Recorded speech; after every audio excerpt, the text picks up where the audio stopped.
Ciao ragazzi, oggi parliamo di Dennis Newman, il Superman del bodybuilding. Uno dei fisici più estetici di sempre, atleta emergente e molto popolare a metà degli anni 90, la cui carriera venne purtroppo improvvisamente spezzata sul nascere dalla leucemia. Con un look a metà strada tra Steve Reeves e Bob Paris, un fisico estetico combinato con un viso da attore, Dennis sembrava destinato alla gloria, un perfetto portabandiera per promuovere il bodybuilding fra il grande pubblico. Purtroppo la malattia ne ha limitato la carriera agonistica, ma d'altro canto ne ha esaltato la grinta e la capacità di reagire alle sventure della vita, facendone un esempio per tutti, soprattutto per chi si trova ad affrontare avversità e periodi difficili. Enjoy! Dennis Newman nasce il 4 gennaio 1970 a Visalia, in California, ma cresce a Salinas, una località nota per la coltivazione di frutta e verdura. Da ragazzino ha una passione per il surf e gioca a football come quarterback nella squadra della scuola. Sarà proprio la preparazione atletica per il football ad avvicinarlo al mondo della palestra e a farlo appassionare al bodybuilding. Comincia ad allenarsi intorno ai 15 anni e si entusiasma vedendo come il suo corpo viene trasformato dall'allenamento con i pesi. Racconta che nei primi anni di allenamento passò da circa 75 a 97 kg. Finiti gli studi, Dennis alterna il lavoro a tempo pieno all'aeroporto di Salinas con l'allenamento in palestra e comincia a gareggiare. Dopo alcune esperienze in competizioni minori, nel 1989 a 19 anni, con un peso sui 93 kg per 1,78 m di statura, vince sia il campionato NPC Teenager della California che la categoria pesi massimi agli NPC USA Teenager. Un inizio brillante che spalanca le porte al suo sogno di diventare un bodybuilder professionista. Un paio di anni dopo, nel 1991, si presenta sul palco del Mascolmania a 108 kg e conquista il primo posto fra i pesi massimi. Trasferitosi a Los Angeles, nel 1993 partecipa agli NPC National e agli NPC USA, ottenendo rispettivamente un secondo e un sesto posto fra i pesi massimi.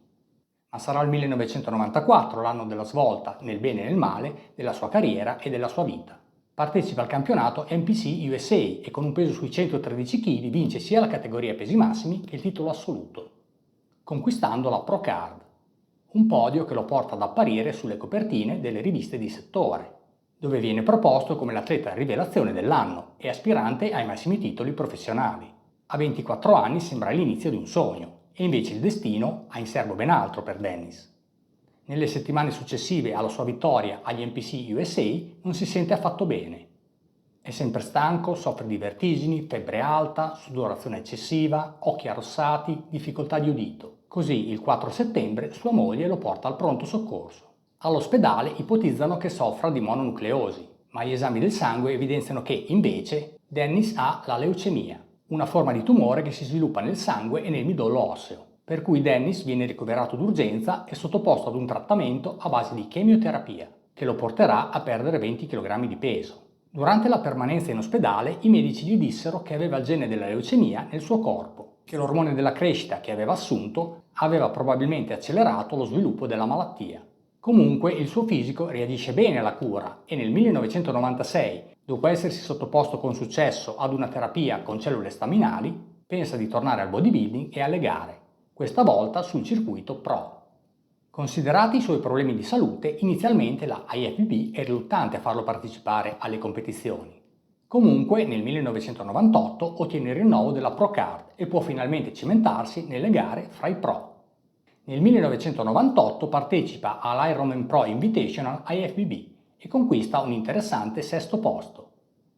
Ma è il canto del cigno, il trend del bodybuilding che privilegia la massa muscolare a scapito dell'estetica, e lo strappo di un pettorale complica le cose per Dennis, che fra il 1999 e il 2001 parteciperà a 3 sole competizioni senza peraltro riuscire ad andare oltre il 13° posto. Riguardo l'incidente al pettorale, sentiamo dalle sue stesse parole cosa successe. Ero a Venice Beach e mi stavo allenando con Chris Cormier. Sapete tutti quanto Chris sia forte. Stavamo facendo distensioni su panca con manubri da 90 kg. Mi sentivo forte quel giorno, ma quando sono sceso col peso mi sono strappato. Ho lasciato cadere il manubrio prima di rompermi completamente, ma ormai il pettorale si era strappato. L'ho capito subito. Fortunatamente qualcuno in palestra aveva un'imbracatura e del ghiaccio. Speravo che fosse solo uno stiramento, ma purtroppo le fibre muscolari si erano strappate, non il tendine, il muscolo. Hai fatto un intervento chirurgico? No, ho lasciato che la ferita guarisse da sola, ma sapevo che per la simmetria, essendo il petto un mio punto debole da sempre, non c'era modo di rimediare. Sai, quando sei un professionista e ricordi come eri una volta, e ormai non sei più a quel livello, per me era arrivato il momento di ritirarmi. Ritiratosi dalle gare, Dennis si è dedicato alle sue attività come personal trainer e come attore. Ricordiamo la sua interpretazione del cattivo nel film No Pain, No Gain. Me? The hell you doing here anyway? You know why I'm here. Jake Steele.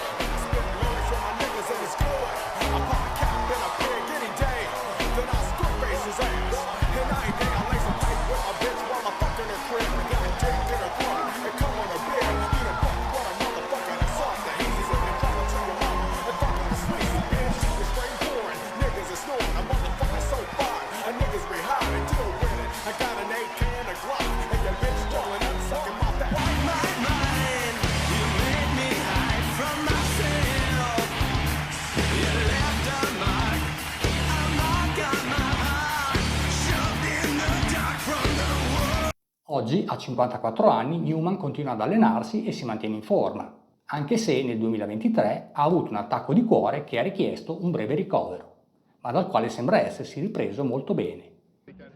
In palestra, Dennis si allenava con il classico approccio ad alto volume tipico degli anni 90, eseguendo 4 esercizi per gruppo muscolare, 3-4 serie da 10-12 ripetizioni per esercizio. Una tipica routine per il petto, che riteneva un suo punto debole, prevedeva i seguenti esercizi. Distensioni su panca piana con bilanciere, 4 serie da 10-12 ripetizioni, aumentando il carico serie dopo serie.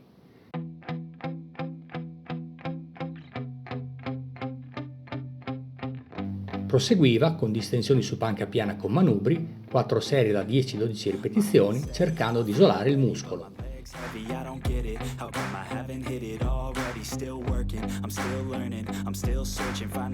In super serie con distensioni su panca inclinata alla Smith Machine, 4 serie da 10-12 ripetizioni.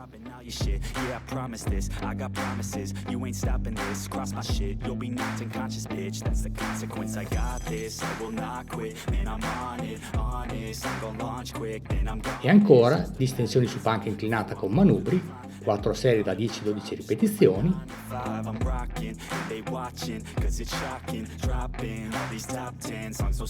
E per finire push-ups, 4 serie a cedimento alla ricerca del massimo pump.